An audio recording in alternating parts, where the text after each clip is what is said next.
Hello, good morning. Happy Tuesday. Crypto without confusion. What if it could be easy?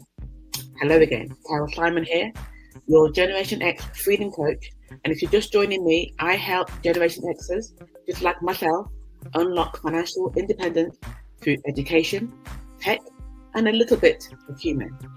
And if you're watching live, pop in a quick hello. I know where you're watching and tell me where you're watching from. And also, what's the most confusing crypto word or concept you've ever heard? And if you're on the replay, go ahead and comment and hashtag replay so I can say hi later. Now, this is week 3 of our DeFi Tech Made Simple series.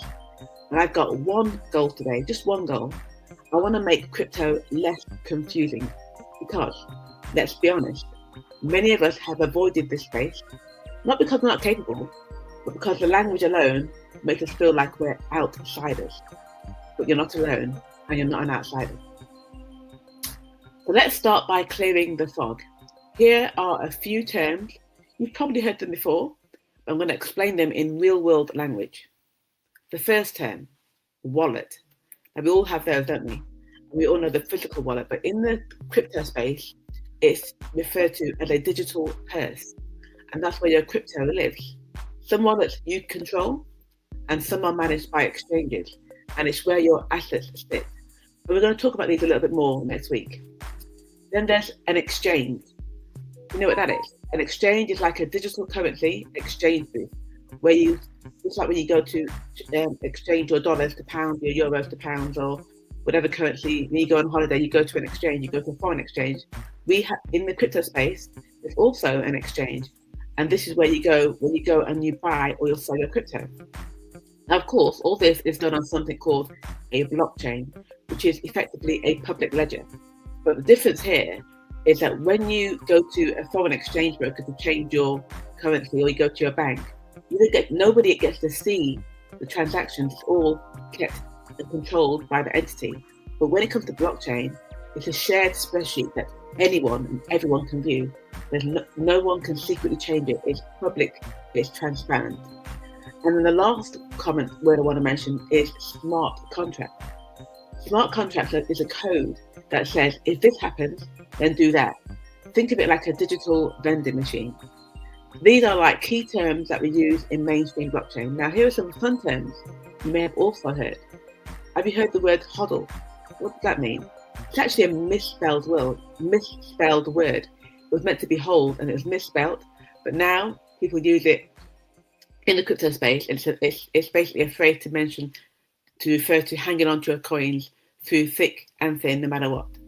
And then there's FOMO, fear of missing out. And that's dangerous when making investment choices. Never make investment choices under FOMO. Then, of course, we've all heard about scams and rug pulls. That's what a rug pull is, when a project disappears after collecting all your money. And that is a total scam alert. Now, there's also language that's used in a white paper. A white paper is basically what blockchains publish when they want to explain how a blockchain operates, the underlying structure, how it's been set up. And I'm going to make some of the white paper lingo simple. I'm going to simplify some of this for you. And the first word you'll see there is tokenomics. What is tokenomics? That is the structure of how a token works. The supply, the demand, the burning, the reward. That's all around the token that's associated with that blockchain. Then there's utility. What is utility? What can the token actually do? Does it allow you to access something? Are you able to earn rewards off the back of that token? If there's no utility, there's no value in that token. Then the next most important thing is roadmap. Where is the project going? What does the project plan to build over time? No roadmap doesn't make sense, then do not get involved in that blockchain. Here's an analogy. Learning crypto for the very first time is like learning to cook. At first, every term is new to you. Saute, to blanch, to deglaze. Are you a cooker? Do you bake? I mean, not so much myself, but if you do, you might know what the word saute means, or to blanch something, or to deglaze something. But for those who don't cook, they wouldn't know. But once you get the hang of it, it's just food and heat. And the same with crypto.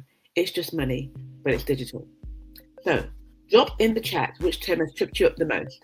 Type jargon if you've ever read a white paper or a crypto post and your brain just frazzled and went numb. And then type clear if today has helped clear things up. So that's it for today. I'm going to wrap it up for today and just remind you that crypto doesn't need to be confusing, just explained clearly. And if you've learned other complicated things before, understanding terms means unlocking your power. It empowers you to do more. So if you want someone to break this down for you in everyday English, step by step, I do have a free course that can help you in that regard. And do drop course in the comments or message me and I'll send it to you free of charge. Take care and I'll speak to you next week. Bye.